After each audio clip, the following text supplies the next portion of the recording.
Ready? Take two. Hey, Wendy. Well, Hi. welcome everybody to Just Have the Conversation. This is conversation numero dos. And we actually got some great feedback last time with the conversation we had about 2 weeks ago, which I was very, very excited about. And everybody that watched and that sent us text messages, we really, really appreciate you guys. Like we said, we're here just to have a conversation about things that matter to us. And we want to gather information from each other and from the things that we see on social media and everything. So I actually want to start the conversation today with getting to know what Juneteenth is. Because to tell you the truth, I never really knew about this holiday until now. And I probably maybe heard about it, but it wasn't explained to me. And I don't recall talking about it and having a conversation. And it kind of makes me upset because it's an amazing holiday to celebrate. And nobody really knows a lot about it. Yeah. So I'm sure you have questions, right? Oh, yes. And it kind of ties back to our first conversation when I had asked about, what did you learn in school about Black history? Exactly. So Juneteenth is not taught in school, not normally, unless, like me, I went to a very diverse high school. And so we had like a multicultural day, right? Oh, okay. That's when all different cultures were celebrated, and we all learned about each other's culture, etc. So, but Juneteenth itself was a local occurrence for me here in California. So I grew up kind of knowing about it, but I was never formally taught about the history of Juneteenth. So I'm not surprised that you've never heard about it, because it's something that in America they don't discuss. It's not taught like 4th of July. It's not taught in school like Cinco de Mayo is. You're true. Chinese New Year. I remember learning about Chinese New Year when I was in elementary school. Wow. Yeah, and middle school. Yeah. So, but Juneteenth was never taught. I'm going to have to ask my nephews because they're all young kids right now. Mm-hmm. And I would like to know if they were taught about this holiday, because I was really upset about it. Mm-hmm. Yeah, it's so did you do any research or learn anything about it? I did. Well, this year, Facebook, Instagram was like blowing up with all the information that should have been there from the beginning. Right. So I watched a lot of videos. I was able to, do research that I did on my own. And I learned about how important this day is for Black people, which is pretty crazy, because I feel like it should have been celebrated just like 4th of July, just like Cinco de Mayo, because not everybody knows about it. That's like the one thing that I was like, wow, this is so crazy to me to sit here and actually at almost 40 be doing the research for something that I should have learned, because I wasn't here for elementary school. Because I'm not from here. I was in El Salvador, but I was sure here for middle school and high school. So unless maybe because I didn't know the language, I didn't understand it. But other than I really don't recall thinking about this. But I did learn that it was, you're going to have to help me with these words. Okay. The Emancipation Proclamation was signed January 1st, 1963. Yes. But the last slaves were not basically freed until June 19th, 1865, Yes. which, holy moly, it took 2 years for everybody to figure out what happened, first of all. And then I also read that just because it was told to the white owners, some owners decided to keep it to themselves. So slavery didn't really end at that time. Mm-hmm. And some of the slaves that tried to leave because they had the power to now go and live their lives, some of them lost their lives. Some of them still worked at the plantations that they were at because they didn't know what else to do, or they didn't know that they could actually leave. So yeah, not such a free day. Exactly, right? And you brought up some good points there that I don't think people think about, because a lot of times you'll hear people say, well, slavery happened so long ago, get over it, pull yourselves up by your bootstraps, there's no excuse now, right? There's all these comebacks. Right. But you brought up a really good point. So you have enslaved people, and the landowner, hears about this, and they're like, well, if I tell them they're free, then who's going to produce? Right? Who's going to, work my tobacco fields or my cotton fields or whatever kind of fields they had at the time, right? So of course they didn't tell them. So when Granger came in and made the announcement, and the enslaved people in Galveston, Texas heard it, of course they're like, thank you, hallelujah, this is awesome, right? Because being enslaved was not like working. Right. It was worse than prison. It was, you could not decide anything for yourself. Not who you married, not who you had kids with, not what you ate, not what time you ate, not what time you went to bed, not what time you got up, not what time you were able to have a drink of water. Wow. So of course they're like, great, I'm out of here, right? But then if you're an adult and you most likely grew up as an enslaved person, what do you do to make sure you have a roof over your head and that you have food to eat? And how do you take care of yourself, right? Because just because you're free doesn't mean someone's going to hire you, right? And I feel like your normal has been to do this for such a long time that how do you go from one day being a slave and being told what to do from the minute that you get up to the minute that you go to sleep, to switching your head, I guess, that they wanted to be like, oh yeah, now they're gonna know they're free, they're gonna know what to do. You know what I mean? Like it has to be really scary because what do you do? Like it's I would love to be able to sit down with somebody that was from that time and ask all these questions so people could actually see and feel the pain, I guess that you could call it. Because I was very young when I came to the United States. And when my parents decided to tell me that I was going to come here, I hated it. And it took me a really, really long time. And I came here and I was a free person. I had an amazing life.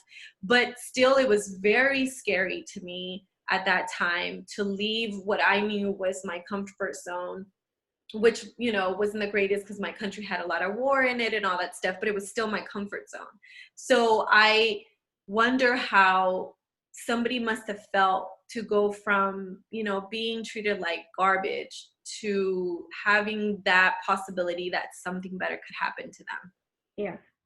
I wonder, and maybe I can do some type of research. Maybe there's like a video, maybe somebody interviewed somebody. There has to be, right? Well, I'm trying to think, because I did some research a couple of weeks ago actually on the whole like economic thing about slavery, Mm-hmm. and there are interviews available. Ooh, There are interviews, yes. Mhm. that would be something very cool to see, I think. Yeah, But yeah, and I think the last person the last man that was from Africa and was an enslaved person in America, I think that last man, I think he like passed away in 1965, I think it was. wow. Yeah, so there's recordings, there's interviews. A lot of people don't realize it wasn't that long ago. Mm-hmm. I Mm-hmm. mean, 1860, we'll say 1865, right? Because Mm-hmm. that's when the final group was told. Right. So you go to 1965, which was 100 years later, and then add what, the 55 years for 2020. That's not that long ago. That's a few Mhm. generations. That's pretty crazy that you just put it like that because it's really not that long. Most people are like, oh, wow, that had to be like ages and ages ago. That's pretty crazy. Yeah, yeah, yeah. So it wasn't that long ago. And even afterwards, there were a lot of, I call them landowners. Mm-hmm. The nice way to call them. The landowners. There were a lot of landowners that still kept enslaved people. Mm-hmm. Because after the army left, like they stayed in some of the southern areas for a long time, a few years. I can't remember if it was like 2 or 4 years, but a few years. But after they left, and there was no one to protect the African Americans, Mm-hmm. you know, the freed people, then the slavery kind of started back up again.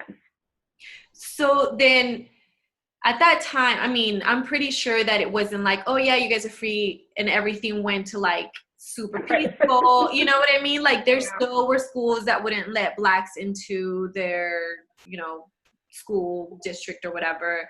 They still couldn't go out to eat to restaurants. They still couldn't do a lot of, I mean, basically everything. It was just now they knew that they couldn't tell them what to do, kind of sort of. Right. Right. So would you know like what date like everything just started, you know, they started putting the schools together and you know they were able to go into the same restaurants? Because I remember watching, and I know it's probably going to be so, you know, not the best It's okay. This wasn't taught, so how are you supposed to know?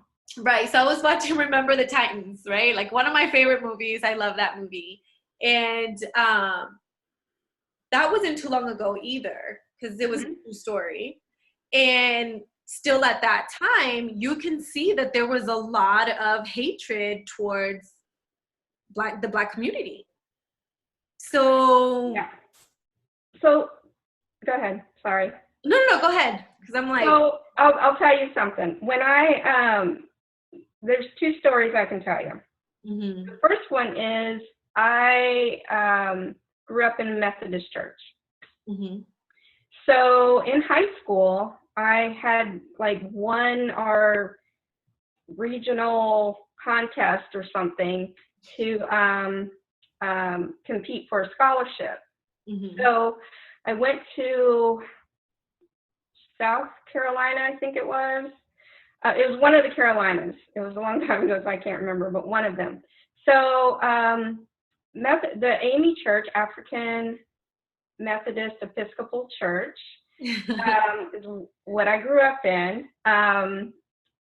And so myself and my best friend and a chaperone, we all went to South Carolina, I think it was, and to the big like national competition and conference for the AME church.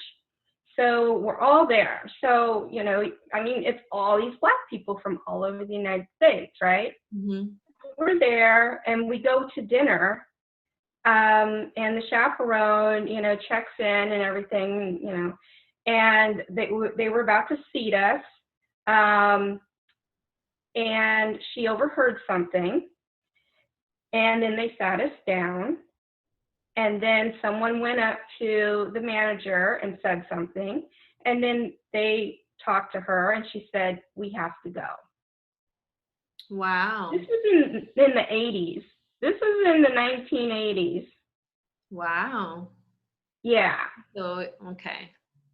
Yeah. So basically, 1980s, they didn't want us there. Another time that I can tell you about, because people think that just because slavery ended and people were set free, that the racism stopped, but it didn't. Right. So right. I was in Ohio once, riding my bike. Okay, I was riding my bike to the park, and I was an adult at the time, and these two white guys in a truck were driving through the park. So the bike trail that went through the park was also a like for cars as well, right? Mm-hmm. So I'm riding my bike, and they yelled out of their truck. They called me the N-word, and they told me not to be in the park after dark. Wow. Yeah.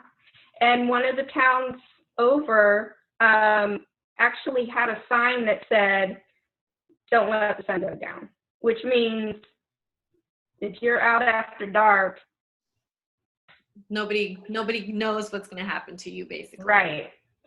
So although, the announcement was made and it was considered illegal to have slaves and et cetera, the thought of treating African Americans, Black people, the thought of treating them as equals didn't change. Mm-hmm. So didn't change at all. My parents went to a segregated school. Oh, wow. No way. Yeah. Wow. Yeah. That's so crazy. I actually, with everything that's going on, mm-hmm. You hear all these different stories. And one of the stories that I came up, there's been a lot of Black people that have been hanging from trees. And they keep saying that it's, they're committing suicide, which to me is bullshit. I agree. And it's so sad that we're actually talking about something that happened in the 1880s, 1865, and it's 2020. And we're seeing exactly what was happening then, happening now, just not on a daily basis that we know of, because we don't see it on a daily basis. But I hear about it every other 3 days, or, every couple of days, there's something in the news about somebody being hurt or mishandled or just, killed, unfortunately, which is so crazy. And I was actually talking to Kevin today, and he was like, "Man, did you hear about the story about the NASCAR driver? I can't recall his name. Bubba Wallace. That he found the noose in his garage."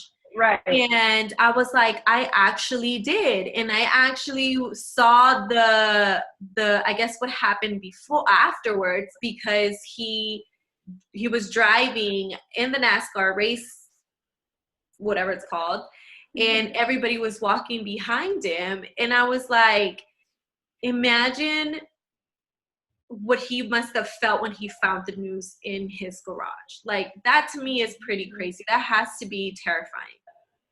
But then also, can you imagine the pride, the joy that he must have felt, knowing that all these people were standing behind him now? Because back in the day, something like this would happen and nobody cared, and you had to deal with your emotion on your own. At least now, and I feel like, since George Floyd passed away, at least now people are taking a stand. And there are people that are coming out and they're standing behind their friends. And that makes me feel a little bit better about society.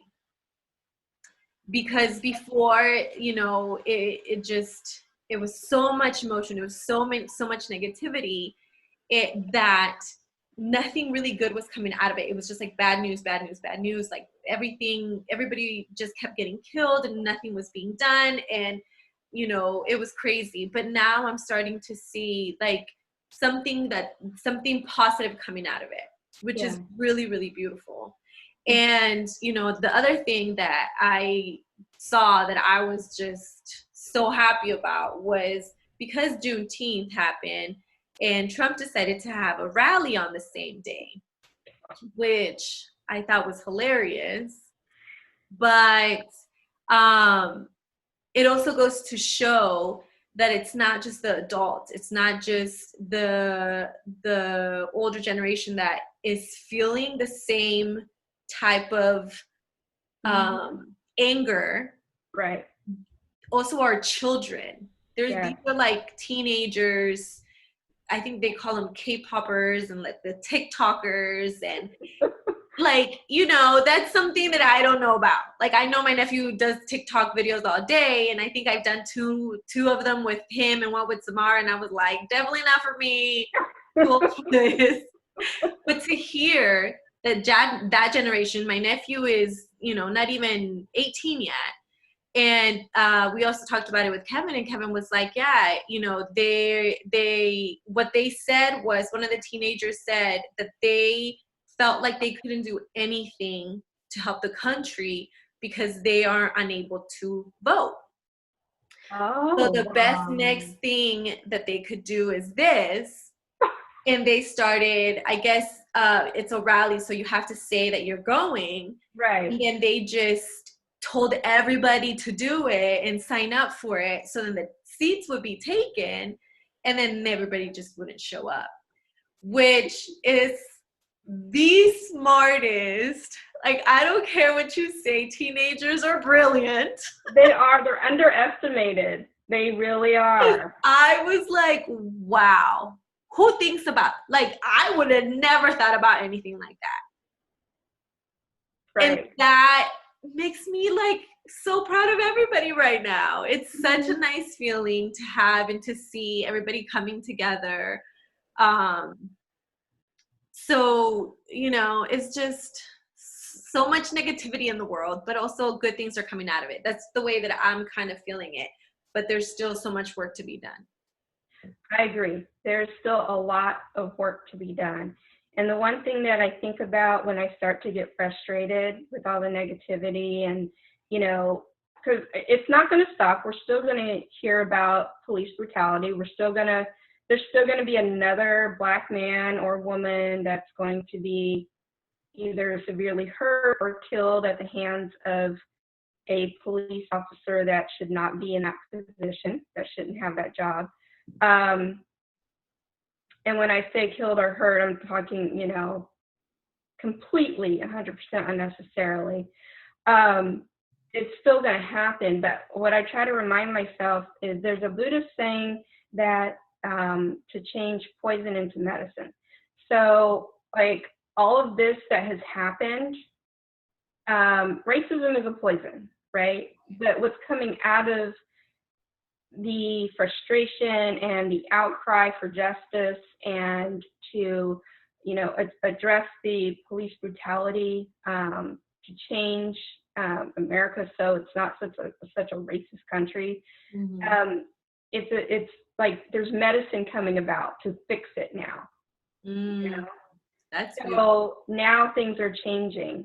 Now things are starting to get better. Mm-hmm. And it's not going to happen overnight, but it's just like you said, it's a beautiful thing to see so many people that, are behind the Black Lives Matter movement, that are behind an end to police brutality, that are behind an end to racism, that, it shouldn't matter what you look like or where you come from or what language you speak or what your last name is. Mm-hmm. None of that should matter. It should be, who are you as a human and how do you treat other people, Right. Yeah. right? All that other stuff shouldn't matter. Mm-hmm. So I'm happy that there's progress, and I try to focus on that. Yeah. Yeah, I agree with you. I think that is it for this conversation. Okay. Maybe we can do a little bit more research about Juneteenth and talk about it a little bit next time, just so the people that haven't heard it can learn a little bit, and I will learn a little bit, and then we will find another conversation to have. Okay. So thank you guys for tuning in again. Just have the conversation. Like we told you guys last time, if you guys have any conversation that you guys want us to get started or anything that you guys want us to talk about, please let us know. Watch our videos, comment and like, and we'll see you the next time we start our conversation. Yes. Bye. Bye, guys.